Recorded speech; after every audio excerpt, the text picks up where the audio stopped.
Well, hello and welcome to our next Q&A. And we'll go ahead and get started right into our questions. Okay, Daniel Lefko. Roseanne, you and Joe must have a lot of videos, all the kids growing up. We do. What about Joe? Can upload them on YouTube? Johnny, JJ, and Davey.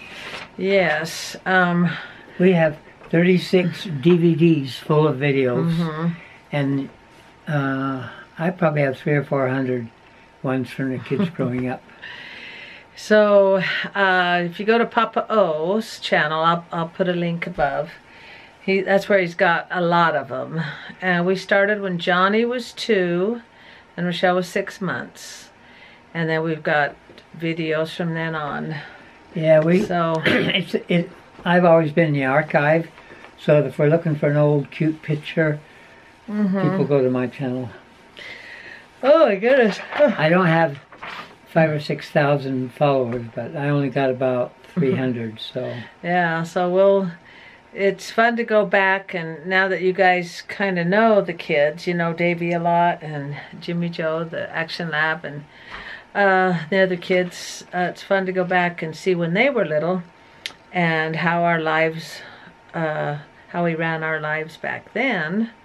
So it's pretty fun to go back. So we do have tons and tons of videos. Yeah, so it's fun. And even Papa doesn't have videos when he was little, but my dad, he bought a camera, video camera, and so there's videos of me when I was little, and Papa O's has them on there too. And my brothers and sisters, the farm we grew up on and stuff. So probably when I was a early teenager, the most popular camera was a 35mm, where you make them into little slides and do a slide presentation. Yeah, so it was pretty exciting when videos came, when you could actually video. And then our daughter put them on CDs for us one year for Christmas, and then Papa O puts them on. Oh yeah, DVDs, CDs for music, DVDs. CDs I was reading. Files, I was reading the next question and said CD. And if it's a video, they go on DVDs. Yeah, and then Papa O knows how to put them on from the DVD to the computer, so he knows how to do all that kind of stuff. Okay, and also Daniel says he was watching the video of me and my sister recording a CD. And he says, "Oh, Pollyanna's making a comeback after all these years. Where have you been, Pollyanna?" Is that one of you clogging, maybe, or? No, it's just me and Sherry recording over at her house. And when me and the kid, well, I grew up singing with my sisters, and then we all went our ways. We all went, get married, have our kids, do that part of our lives. And then when I had 6 kids, boy, girl, boy, girl, boy, girl, I wanted to get them into singing. So we were the Orgel family singers and cloggers. And our children, after growing up, said it was torture making them sing. It was torture. Let's see, I'll show. There's a picture of us there. And let's see, a picture of us here in different outfits. I'm in that one, by the way. Yeah, you're in both of them. And then one by one the kids all started leaving to go their ways. Uh-oh, you fix it. That's right. Is that right? Yeah, you just have to lean towards me now. Okay. There you go. And then I went back to my singing name, Pollyanna, where it was just me, and then my sister. So I sang alone for probably, I don't know, 10 years, something, singing at fairs and stuff as Pollyanna. And then I made a CD. Family get-togethers and family rodeos, get-togethers, rodeos and stuff. And remember we did at a prison once? Yeah, we sang at the prison once and she with the Orgel family. Tell her the joke you made. I would say, "Oh, I have a captive audience." And she just said that to a bunch of prisoners that are in more than 5 years. They thought it was funny. And then my sister that's when I made my CD of my songs that I had written. And then my sister wanted me to come and sing with her. And so we were Rosie and Sherry, and then Stephen joined, and Stephen on the bass guitar. And his uncles, and he had an uncle and his friends stuff, so we were Rosie, Sherry, and the boys. And then they left and started their own band. And then Donna, Sherry's daughter, joined us, and we're Rosie, Sherry, just for fun, with just 4 of us, just for fun. And then we're making our 5th CD, and so that's what you saw there. It's kind of a long story, huh? But as you can tell, I love to sing, I love to entertain. My favorite to entertain for are the seniors. I don't know why. They're just really a fun group. Maybe because they're appreciative, and they're a captive audience too, LOL.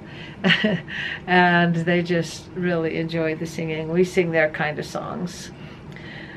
So thanks for asking that, Daniel. Okay, why don't you read the next one? No, that's the next one too. Okay. Say the name. Oh, sorry. I tried to say it. Ancestral Bliss.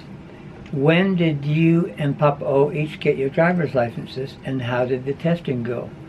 Well, I'll tell them about mine first. Okay. I've had eczema most of my life, and in the early part of my life it was really terrible. And so I was on prednisone, cortisone for many years. And one of the long-term side effects is early cataracts. So I developed cataracts so that it looked like somebody got Vaseline and smeared it on my eye. That's how it looked like. And so I had operations on both of them, probably not 20 years ago now. And they implanted a lens and replaced the cornea, took it off, and they one eye it's kind of a glue on, the other one they used the word staple, but I don't think it's staple like we think. But anyway, so my eyes do not change at all over the years. And in my right eye, well, I used to have without the contacts, I had really strong lenses, looked like a poor little nerd kid that read books all the time. Real thick glasses.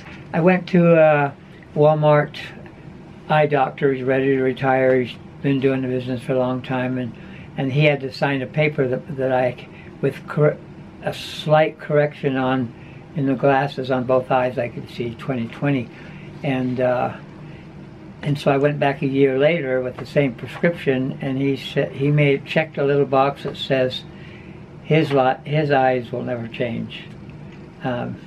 Because of the operation he had. Well, I'll tell about when I was 16, when I got my driver's license. It was the first time I didn't pass, and I had an automatic car. But back then, automatics were really hard to come by. And so I didn't pass because I didn't stop. That you mean the driver's test? Yes. Not the eye test. Yes, okay, the driver's that's test. Something different. Okay. That's what she asked. How did the testing go? Well, your driver's license. Oh. Yeah, driver's license. And anyway, and so since I didn't pass it, because I didn't stop far enough back behind the sidewalk, so I had to go take it again. And this time I had an old clunker, a stick shift one, and I passed with that one. And stick shifts were really hard. I remember being on a hill and trying to do the stick shift, and I was on a slight slant, and there was a car right behind me, so there's no way to give, and I hurried and turned the car off. My sister was with me, and I was so scared, and I just couldn't push on the gas and take it off the brake, and so I got out of the car and had my sister get in the driver's side, and she was able to go up the hill. And I don't know why the person behind us didn't just back up and give us room. Test? No, this is after I got my test, and like the first day, and I was trying to drive, and I was on a slight slant with that old stick shift. How many of you guys have driven a stick shift? But boy, everything's automatic now. But that's how I passed my driver's test, was on a stick shift. Yeah, I was thinking eye test, and you were thinking driver's test. Yes, because that's what she asked. Well, in my day, I'm older than them, 16 years older, but in my day, your parents could just let you drive the car to learn. And I drove my mother to the hospital to have a baby, 25 miles, and I was 13 years old, and I could not see over the steering wheel, so I had to look to the side. And it was about an hour's drive. But before that, the whole year before that, he let me do a lot of driving. Yeah. And they didn't. And I remember driving this big old truck when I was 10. My dad said I had to drive it up and down the aisle, the rows of the hay field, while my brothers threw the hay bales in, and I would just pop the clutch and just drive along, and Granny, my dad would call it. And so I was just scared to drive. You older people know what Granny is. Granny is the lowest, probably a 4-gear car. They call it Granny. And Granny is for going up, pulling a heavy load. You can only go about 5 miles an hour in it, but a lot of power. And then I would just steer it up and down the aisles and out in the hayfield. And then when they yelled stop, I would hurry and push on the brake, and it would kill the engine because I was too little. You still do that today with cars? Every once in a while I do kill it. The car we got now, Papa it's a stick shift, and I hate stick shifts. I like them because they're easier on gas, and if your battery ever died, you can push it 1 or 2 miles an hour and then jerk the clutch and it'll start. Yeah, and I just noticed we're both dressed in plaid. Checkers. Twinners. Okay. Yeah, so that's kind of our driver's stories, and now it's real easy to get a driver's test. You just pass it in the mail. Okay, go ahead. Next one. NVR, too old for YouTube. Awesome. Will you share your donut recipe? I will, and I will post a link to that right here. And the donut recipe, my mom made them when I was little. We loved them. We'd slurp them right up. And I've been making them for 45 years, so it's really easy to make. So I will post that recipe. Okay, next one. Good. Am I reading them? Oh, yeah, go ahead. Yvonne Lynch, did you use a fleece basket? Blanket. Oh. And she's talking about the picture blankets that we do. I'll show you this one here. Okay. This is one we just got, and you saw Ambry's. But it's not fleece, it's some kind of cotton or something. But this is one we just got, a smaller one. And through Walmart. Nope, it's not fleece. Fleece would be nice. Didn't it fleece come from sheep? I suppose, probably, or wool. Wool comes from them. But she was talking about the picture blankets, and that would be nice to do fleece. But they don't do it. At Walmart. We order it through Walmart, yes. Yeah. Okay, the Wager Zoo. I know you mentioned Johnny had a prepper channel. What is it? And it's called Healthy Preparedness. So on Google, just look that up. Yeah. And I was going to show you here. Claudia, his wife, is the one that does these. And she talks about all kinds of things. So if you're having any kind of health problems, effectively kick out the flu. We love our silver generator digestive problems. Learn how to care for your health issues. Because Claudia, Johnny's wife, she had Lyme's disease. And she's recovering from that. 3 reasons why she shares plexus. No, 3 effective ways. She's been over it for 3 or 4 years. Yeah. And so she's just really learned a lot of things on health. And so go to her channel, Healthy Preparedness, and I'll share the link to that. Okay, back to us again. Oop, gotta put the thing up so we can see what we're doing. Okay. Alrighty. I think we'll come to our last one. You can read it. And this is one that I'm asking you guys. What do we do with frame number 28? So, we leave it up until somebody asks us to take it down. Yeah, that's what I was thinking. Just leave it up. I'll go out and show you the pictures. The ones that don't know it's frame number 28. Okay, I'll go out and show you. And what are we going to do about frame number 28? Should I keep it up there for a while? Oh, I could put Paola's picture there. Just leave it blank. Move everybody back over one. What should we do about frame number 28? So what do you guys think? And I also wanted to say thanks for all your prayers and your kind words and everything. And this will be April's 3rd miscarriage, and so we don't know if they're gonna what they're going to do, and we're just kind of wondering what you guys think, what to do about frame number 28. Well, that's Davey's decision. Yeah, so right now I think we'll just leave it up there, and then just see what to do. I would say till it comes up in conversation. Yeah, because it's a touchy situation, and April doesn't like talking about it, and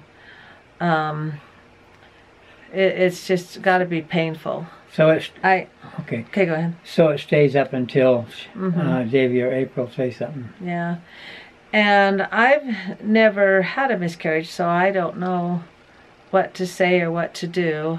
But if any of you have any suggestions, let us know. I mean, any suggestions on what I can do. Because you don't bring it up in conversation. Yeah, with we just don't talk about it, and whether you know them or don't know them. Yeah. But I just want to tell you thanks for your prayers and everything. And we'll go ahead and close with a couple of quotes. And mine that I chose is, the person who can bring the spirit of laughter into a room is indeed blessed.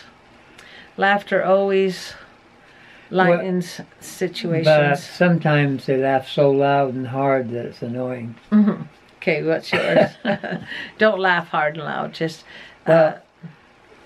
laughter can really lighten up a tense situation. Introverted people that are quiet people, and you have to kind of judge the tone with the different people you're around.